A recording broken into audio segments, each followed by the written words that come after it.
You are now listening to the War Report Podcast Network. What's up, everybody? Welcome back to the College Loop Podcast. I'm Dylan Ableton on Twitter. He talks about latest Auburn athletics news as we are prepared for Auburn tomorrow to take on their first matchup of the SEC tournament. Well, they'll get ready to play either Ole Miss or Arkansas.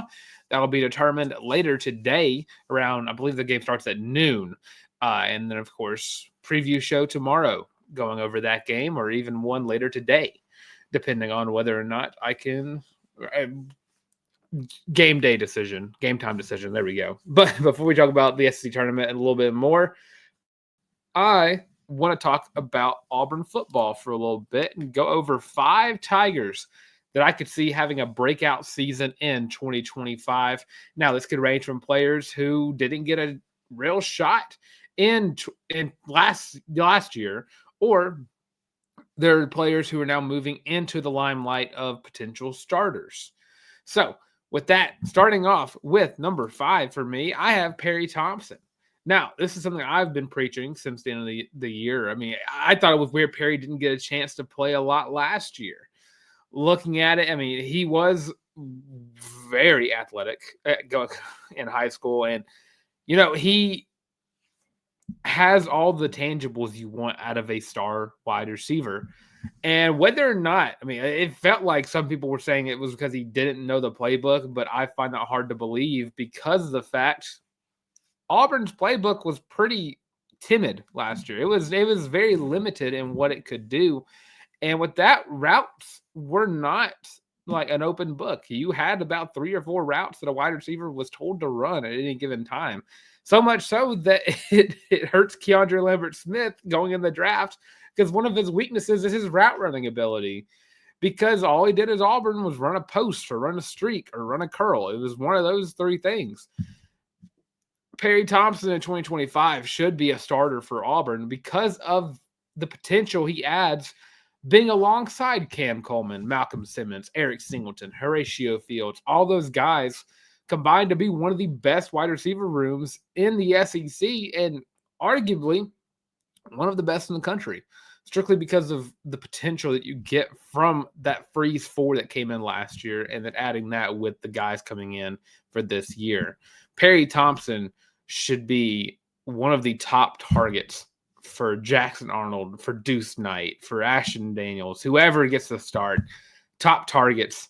I mean, it's Cam Coleman, Eric Singleton, Perry Thompson's right up there with those 2 going into 2025. Up next, going defense for a little bit, Champ Anthony, number 4 on my list. So Champ Anthony, I mean, he had a breakout game last year.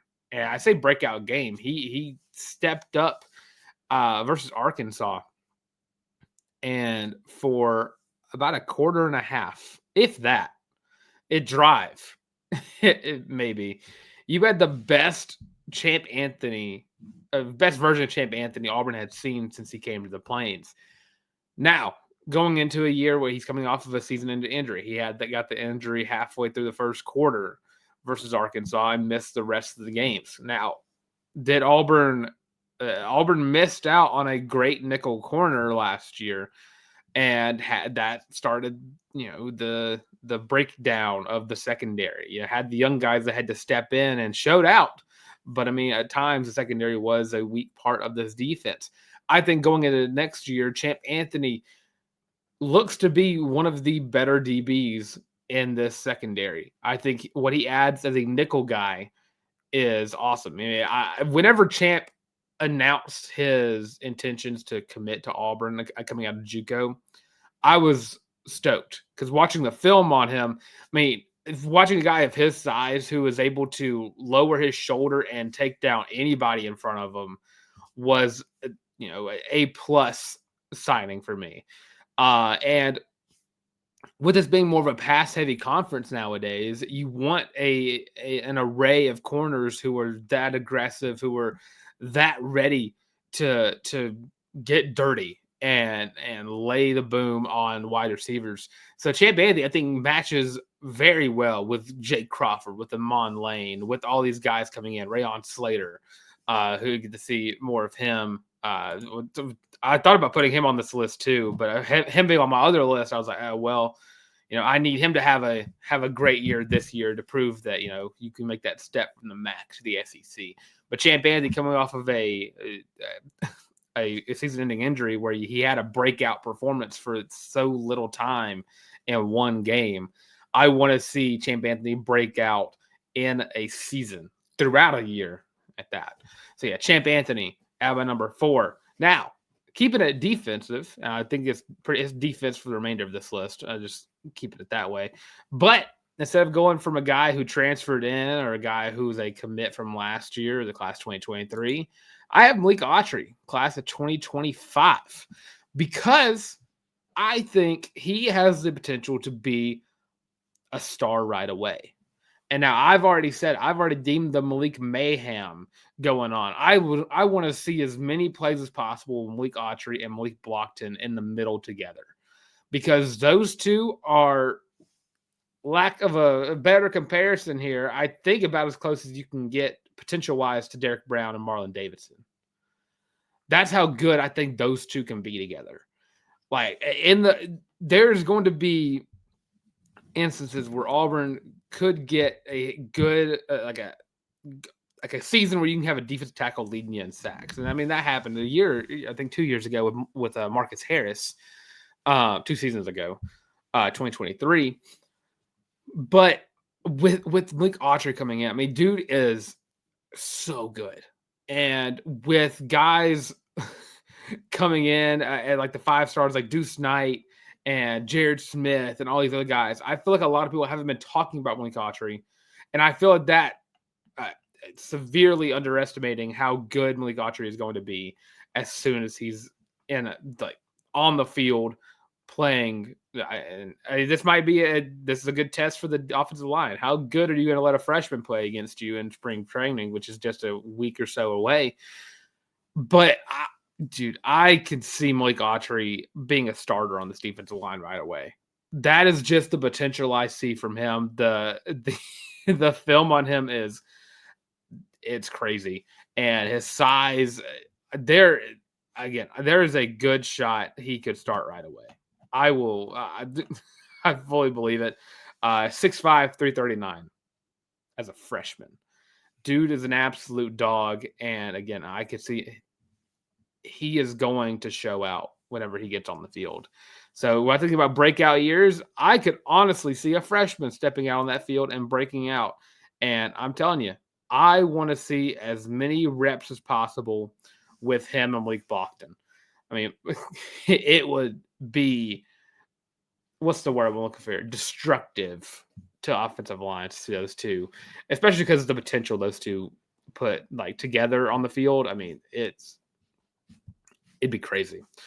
Up next, again, staying defensive wise, Robert Woodyard.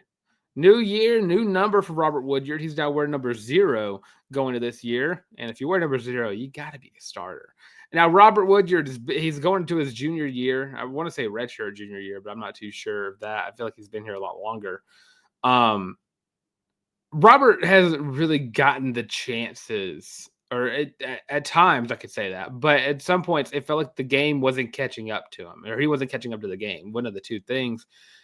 And you saw steady improvement. You see development happening with Woodyard year in and year out. Last year, I think he played very well in the limited time.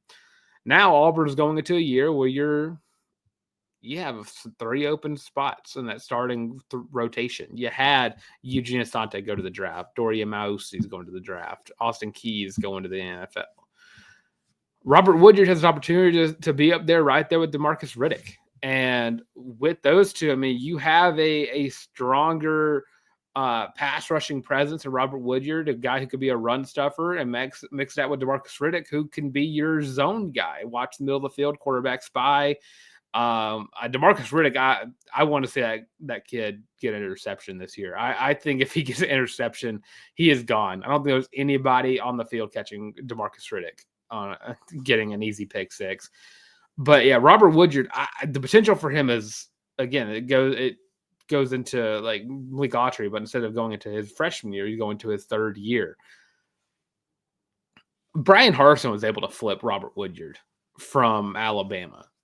And I mean, if Nick Saban wanted you, you were going to be a dog on defense.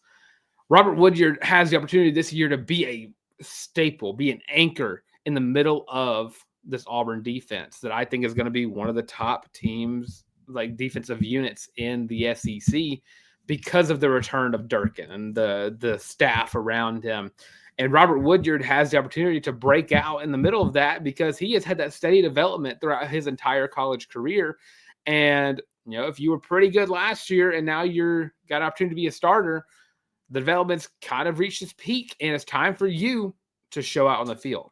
So I think Robert Woodyard definitely going to be a guy to look out for breakout wise going into 2025. Last guy on my list, Kieran Crawford.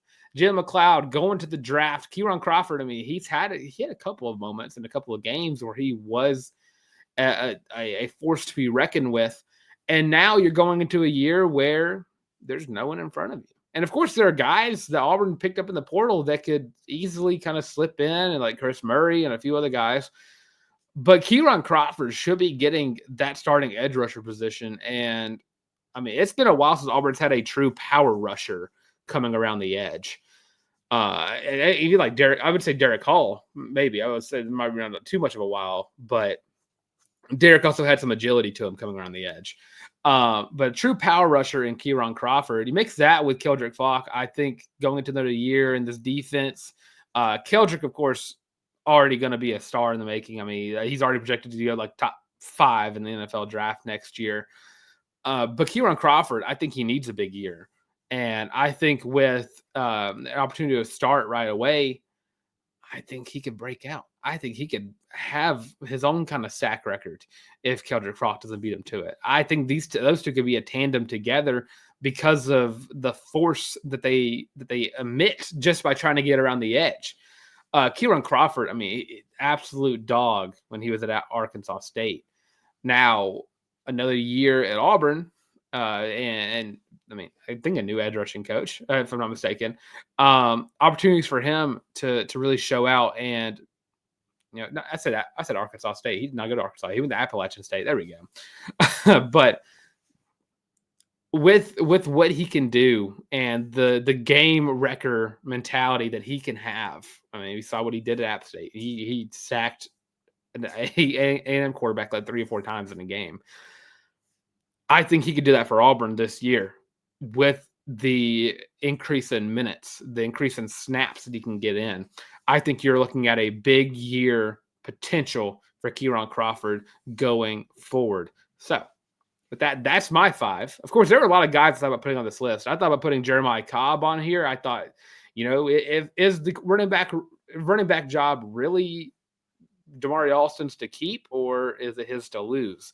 And I think Jeremiah Cobb, with his potential, could also be a guy to put on this list. Any of the Freeze 4, really, outside of, well, the other 2, Bryce Kane and Perry. Put Perry on this list. Bryce Kane could have also been on this list. Horatio Fields could have been on this list. I mean, there was a lot of guys who I think could have a chance to break out for Auburn because, you know, it's a new year, a new quarterback.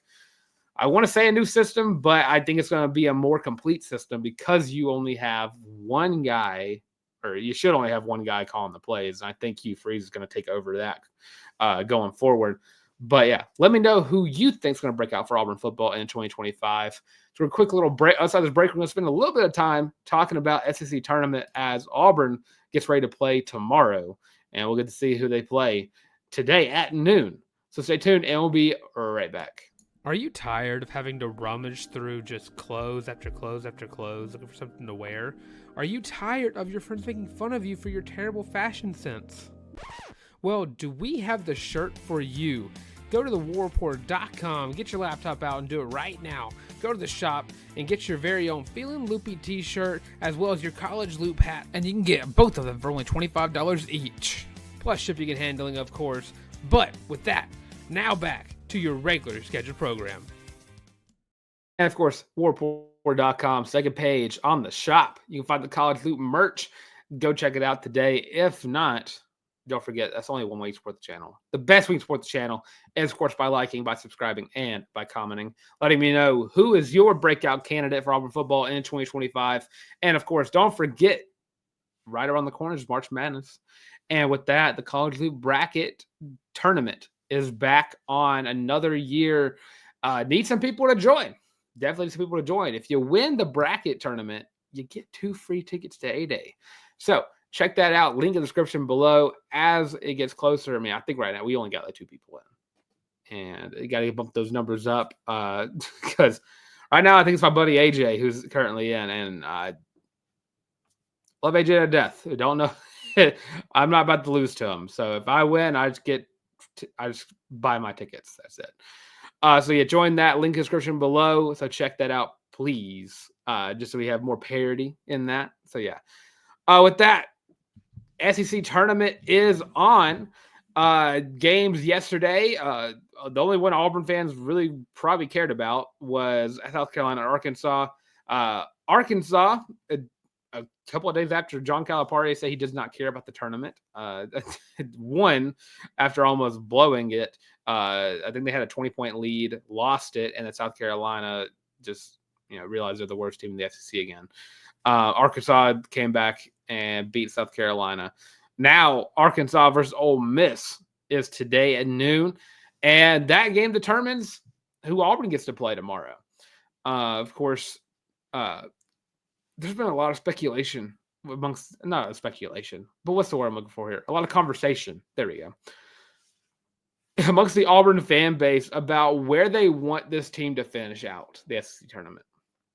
And it's like, do you want to put in the effort and try to win it? Do you want to, kind of make it through a game and then take an early exit and get ready for the March Madness?